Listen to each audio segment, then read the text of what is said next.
This is East Asia Tonight. Good evening, I'm Ateli Edwards. Tonight's top stories. China slams what it calls a terrorist attack that left 2 Chinese nationals dead in Pakistan's largest city, Karachi. A separatist militant group has claimed responsibility. South Korea's president makes a rare visit to the Philippines, where both sides agree to elevate ties to a strategic partnership aiming to bolster security in the region. Tokyo Metro sets the price range for its stock market debut, looking to raise up to $2.35 billion in what would be Japan's biggest public listing in more than half a decade. And 1 year on since Hamas's surprise attack on Israel that sparked Gaza's worst conflict in decades and now threatens to spread across the Middle East, we examine the impact on Southeast Asia.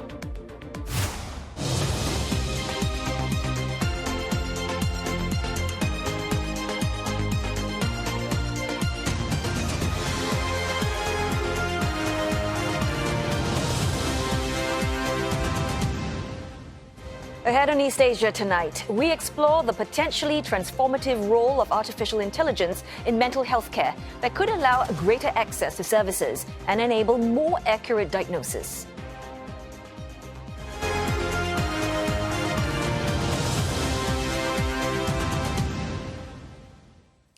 China has strongly condemned what it calls a terrorist attack after a massive explosion in Pakistan's southern megacity of Karachi killed 2 Chinese nationals on Sunday. It has also asked Islamabad to severely punish those responsible.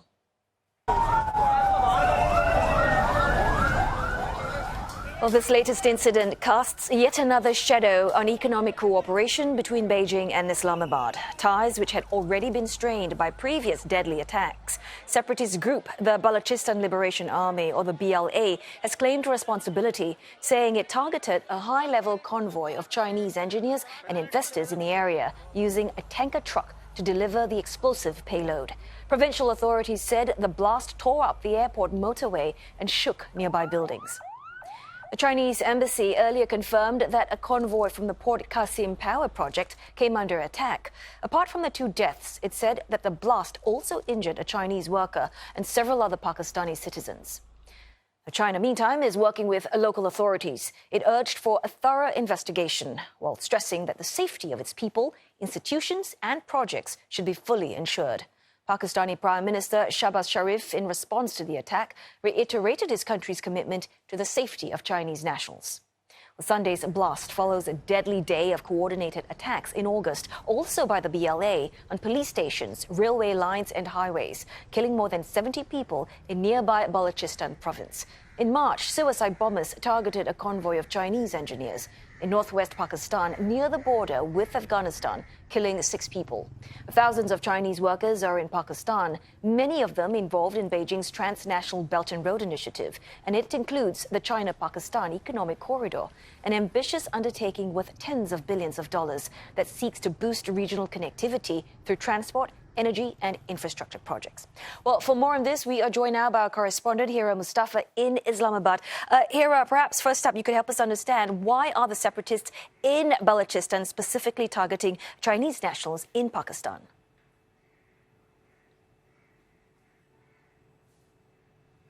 Well, absolutely. As you already mentioned, this is the latest in a string of terrorist attacks targeting Chinese nationals who are working in Pakistan. And as you already mentioned, then Pakistan's Prime Minister has condemned this attack. And there is a statement by Pakistan's Foreign Office in which they have condemned the attack, stating, and I quote, Pakistan's law enforcement agencies, along with the security agencies, it will spare no effort in apprehending the perpetrators. In the past also, we have seen Balochistan Liberation Army, a terrorist group targeting Chinese nationals and interests concerning to China-Pakistan Economic Corridor projects. In March also, we have seen a suicide bomber attacked a convoy of Chinese engineers. And that was a deadliest attack. Experts believe the increase of terrorist attacks is because of the fact that there is a resurgence in the provinces that border neighboring Afghanistan since the withdrawal of U.S. troops. Many in Pakistan believe that Balochistan Liberation Army view the presence of Chinese in Pakistan's largest province, Balochistan, which is enriched with the mineral resources. They fear that the Chinese in that region where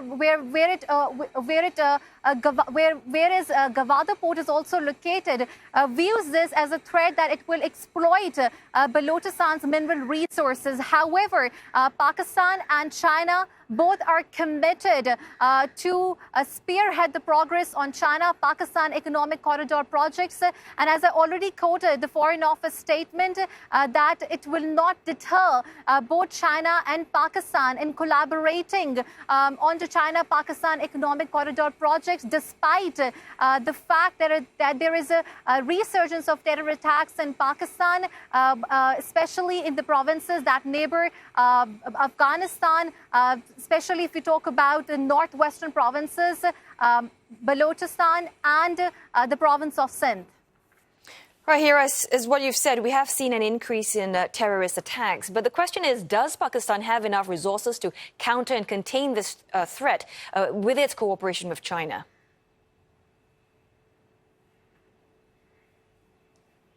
Well, absolutely. Pakistan have all the resources to counter or fight the growing terrorism threat that is looming large over the China-Pakistan economic corridor projects. Pakistan has already stepped up security measures to protect Chinese nationals.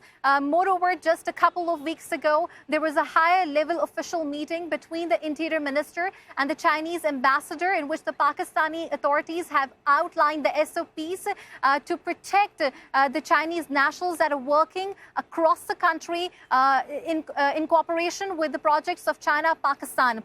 Also, Beijing has pledged its support to Pakistan in fighting a war against terrorism. And Pakistan has also launched a counter-terrorism operation to apprehend the perpetrators who are involved in this attack. Experts believe it's imperative for Islamabad to robust its security measures in order to protect Chinese nationals, as China is a key ally of Pakistan and has supported Pakistan in its difficult times as country is facing economic challenges, and Beijing has played an important role in helping Pakistan securing the IMF loan. Oh, many thanks for that report. Hira Mustafa, live from Islamabad. In other news, South Korea and the Philippines have upgraded ties to a strategic partnership during a rare state visit by President Yoon Suk-yeol to Manila. Well, it's the first by a South Korean leader in more than 10 years. And Mr. Yoon and his Filipino counterpart, Ferdinand Marcos Jr., have also agreed to boost defense cooperation after holding wide-ranging talks that include rising tensions in the South China Sea and on the Korean Peninsula. 첫째, 양국은 안보 분야에서 전략적 협력을 강화해 나가기로 했습니다. 우리 두 정상은 방산 협력을 강화하기로 했으며 특히 필리핀의 군 현대화 3단계 사업에 한국이 적극 참여해 나가기로 했습니다. Strengthen understanding, mutual trust and confidence, and for the purpose of the promotion, preservation and protection of our mutual maritime interests, including maritime order and safety in the Asia-Pacific region, we have signed a Memorandum of Understanding between the Philippine Coast Guard and the Korean Coast Guard on maritime cooperation. We are joined now by CNA Buena Bernal in Manila. Buena, first up, what does President Yoon's visit to the Philippines mean for the country as well as for the region? This strategic partnership between the Philippines and South Korea is a high-level bilateral cooperation short of a mutual defense treaty alliance. And while the two countries' leaders, Philippine President Ferdinand Marcos Jr. and South Korean President Yoon Suk-yeol, did underscore the economic aspect of that partnership, President Yoon did say that South Korea will support the Philippines' military modernization program. It's worthy to note also that this closer cooperation puts South Korea on the same level as the bilateral cooperation the Philippines has with countries like Australia, Vietnam, and Japan. And even worthier to note that these countries are considered to be U.S. partners in the Indo-Pacific. And so the United States has Japan, South Korea, and the Philippines as mutual defense treaty allies. And the United States is also the Philippines' sole military treaty ally. In other words, these countries form the United States' forward military presence and alliance system in Asia. So for those who can easily judge this as a strengthening of the U.S. sphere of influence in Asia, in opposition to that idea is, of course, number one, the Philippines rejecting that its decisions are driven by U.S. and U.S. interests, underscoring the sovereignty of its decisions, and the Philippines likewise resisting the idea of polarity in that greater U.S.-China power competition. And this elevated partnership between the Philippines and South Korea is the same level of partnership that the Philippines secured with Australia last year, amidst the backdrop, of course, of the increasing military might of China in the South China Sea. And while the Philippines has made such pronouncements of resisting the polarity in the U.S.-China rivalry in the past, Mr. Marcos, in his opening statement prior to that bilateral meeting with President Yoon, did say that this partnership involves the two countries working together towards shared prosperity and towards a rules-based international order, given what he said was a increasingly complex geopolitical environment, even mentioning the United Nations Convention on the Law of the Sea, which experts largely view as contravening China's 9-, now 10- line claim in the South China Sea. Well, can you elaborate a little bit more on that, Buena, in terms of with this elevated partnership? How will the two countries now propel their strategic partnership from here on? The Philippine Senate did ratify the two countries' free trade agreement last September. Likewise, 6 agreements were signed Monday, including that increased maritime cooperation between the coast guards of the two nations. Philippine President Marcos also hailed as an audacious initiative President Yoon's blueprint for unification unveiled in August that seeks to offer a working level talks or consultative body with North Korea. And also, one of the more notable agreements signed is, of course, that feasibility study on the Bataan nuclear power plant. This is a plant that was initiated back during the administration of Mr. Marcos Jr.'s father and namesake, the late President Ferdinand E. Marcos Sr., but was halted over safety concerns. And to recall, in 2017, South Korean experts actually estimated the cost of rehabilitating this plant at about $1 billion. And President Yoon, in a speech before Filipino and South Korean business owners, said that this memorandum of understanding on a feasibility study for this plant ushers in the age of the comeback of nuclear in the Philippines and could help the two countries in terms of achieving carbon neutrality. Now, during their bilateral meeting, they also underscored they harked back to the 1950 Korean War, how the Philippines had thousands of soldiers working alongside American soldiers to fight for South Korea at that time. And as you mentioned, this state visit by President Yoon marks the first state visit by a South Korean head of state to the Philippines since 2011. Hey, thanks so very much for that. CNA's Buena Banal in Manila. Meantime, South Korean President Yoon will be heading to Singapore today for a state visit that aims to strengthen bilateral ties. The two countries are expected to discuss deals in areas of trade, energy, and technology, which build on long-standing relationships in many areas. Well, Singapore and South Korea are each other's 7th largest trading partner, with machinery, petroleum, oils, and integrated circuits being some of the top traded goods. Now, last year, exchange of goods between both countries amounted to $62.6 1.2 billion Singapore dollars, or about $47 billion. Well, this makes up more than 5% of Singapore's total trade with the world. Now, major South Korean companies, including Hyundai and Samsung, have set up business and innovation centers in Singapore. And likewise, Singapore companies like CapitaLand, Port Science Authority and Shopee have ventured into the South Korean market. Now, these come on the back of several agreements, including the Korea-Singapore Free Trade Agreement signed in 2005. Well, deals are also already in place to facilitate partnerships in the digital economy, education and startup development. Now, former Singapore Transport Minister S. Iswaran says that he will not be appealing his 12-month jail sentence after being convicted of 5 offences last week for obtaining gifts as a public servant and for obstructing justice. In a Facebook post, he says he accepts full responsibility for his actions and accepts that what he did as a minister was wrong.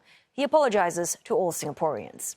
Iswaran adds that it was important to him that the prosecution amended the corruption charges to the lesser charge of accepting gifts as a public servant.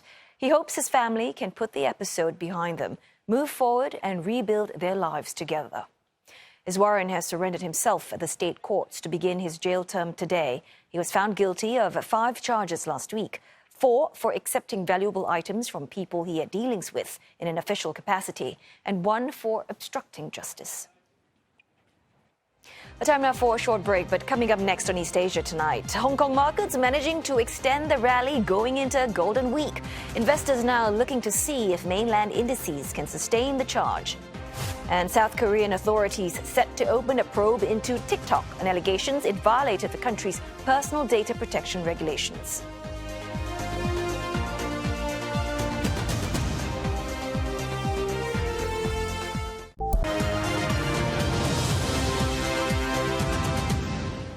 Hello, good Monday. Good to have your company on East Asia Tonight. It is now time for business news with Roland Lim, and he's here to tell us about some exciting activity out of Japan's capital markets. Absolutely, Oteli. Japan's Tokyo Metro has revealed the price range of its upcoming IPO offering, and it's said to be Japan's biggest in 6 years. The subway operator is looking to price its shares between 1,100 to 1,200 Japanese yen apiece. At the top end of that price range, Tokyo Metro would raise about $2.35 billion in what is projected to be Japan's biggest public offering since SoftBank's $21 billion listing in 2018. The indicative price range of 1,100 yen a share values Tokyo Metro at about 640 billion yen. The final listing price will be decided on the 15th of October. Shares will start trading on Tokyo Stock Exchange on the 23rd. Japan's central government owns more than half of Tokyo Metro. The legislation states that it has to sell those shares by March of 2028 in order to repay debts sold in the aftermath of the 2011 quake and tsunami. Now, Tokyo's government owns the remaining portion. Their combined shareholdings will halve after the IPO. Activity in Japan's capital markets have been picking up recently. Recent data shows that Japanese firms have sold some $20.5 billion in shares so far in this fiscal year, marking a 2-decade record high, with some market watchers saying that the figure could even soar higher for the year. Japan's government has revived warnings against speculative moves on the foreign exchange market as the Japanese yen weakens against the US dollar. The recently appointed top currency diplomat Atsushi Mimura said to local reporters that his agency is tracking market moves. Japan's new finance minister also mentioning that the government is considering measures to take should recent currency fluctuations threaten to impact the economy. The US dollar against the Japanese yen currently trading 148.33 to the dollar. The Japanese yen strengthening somewhat against the greenback. The yen has depreciated to its lowest level since mid-August against the greenback in early trade today. And that's after surprisingly strong US jobs data that led traders to speculate that the US Federal Reserve would not cut rates by as much as earlier anticipated. The yen is also under pressure from a surprise U-turn in the stance from Japan's new Prime Minister Shigeru Ishiba. The premier stunned markets last week when he said that the country was not ready to further hike rates, putting him at odds with the Bank of Japan's plan to gradually raise borrowing costs. The central bank is due to meet on interest rates at the end of this month. Hong Kong shares reached a 2.5-year high today as a days-long market rally plows on thanks to China's recent stimulus measures that were announced late last month. The benchmark Hang Seng Index closed up 1.6%. Earlier in the day, it rose more than 2% to reach its highest since early 2022. Now, since Beijing announced the aggressive stimulus measures, mainland Chinese benchmark, the CSI 300, has soared nearly 25% over 5 sessions alone. Now, Chinese markets will resume trading tomorrow after the Golden Week holiday. But analysts are split on whether the recent market rallies can be sustained. JP Morgan, Invesco, and HSBC are adopting a cautious approach. They remain skeptical and are holding out for Beijing to back up its stimulus pledges with real money. On the other hand, Goldman Sachs and Citi have become the latest China bulls on Wall Street, with the former predicting further gains.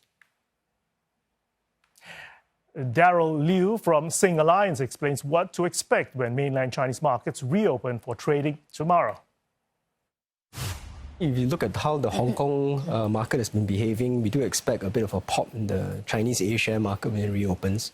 I think the big question obviously is, after the very, very sharp rally that we've seen in Chinese assets, whether or not this is sustainable moving forward. I think in that regard there's a NDRC meeting, which is the economic authorities that are meeting in China on Tuesday. So there's some anticipation about some further fiscal policy measures that will probably be announced then. So I think everything really depends in terms of what is announced and whether or not the market views that there's some tangible benefit to the broader economy, because asset prices have kind of moved ahead of fundamentals already, right? So the question here is whether or not policy measures are sufficient enough to kind of boost the economic fundamentals in China. I think when you look at it, the valuations of the Chinese market on the whole are still reasonable. When we look at it on a stock by stock level, okay, there are some names that are obviously trading at multi-year highs now. Most of the big players, they're still trading within reasonable valuation ranges. So there is further upside, assuming that the broader economic conditions improve and therefore translating down to corporate earnings. South Korean chip giant Samsung Electronics is gearing up to release its third quarter earnings tomorrow. Analysts expect Samsung's operating profit to come in at about $7.7 billion in the quarter ended 30th of September. Now, that's up more than 325% compared to last year. But quarter on quarter, it actually represents a dip of 1%. The global semiconductor market is bouncing back from last year's slump, largely fueled by demand for chips used in AI servers. Now, Samsung's chip division is expected to swing to an operating profit of about $4.1 billion from a year earlier. But this will be down 15% from the preceding quarter. A part of this decline may be due to the company setting aside funds for employee bonuses. And Samsung has been scrambling to catch up with smaller rivals, SK Hynix and Micron, in a race to supply high-end AI chips to NVIDIA.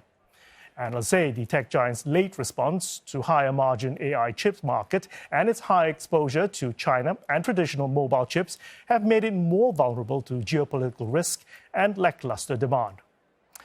Quick check on Samsung shares. They ended the day nearly 1% higher at 61,200 won apiece, and that helped bring the benchmark Kospi index up by 1.58%. South Korea's media regulator is reportedly looking to probe TikTok over a potential violation of the country's personal data protection law. Under the law, users should be given the option to give consent to receive advertisements. However, TikTok has been accused of automatically requiring its users to receive such content, which amounts to a breach of the law. The platform is also suspected of not sharing the full content of its terms of service and privacy policy with its user when they join TikTok. According to an official at the Korea Communications Commission, the media regulator will soon be launching a probe into TikTok. And the official says that, quote, there is a problem with the platform's terms of service and application in getting clear, informed consent from its users, unquote. Now, if found guilty, TikTok parent ByteDance could face a fine of more than $22,000.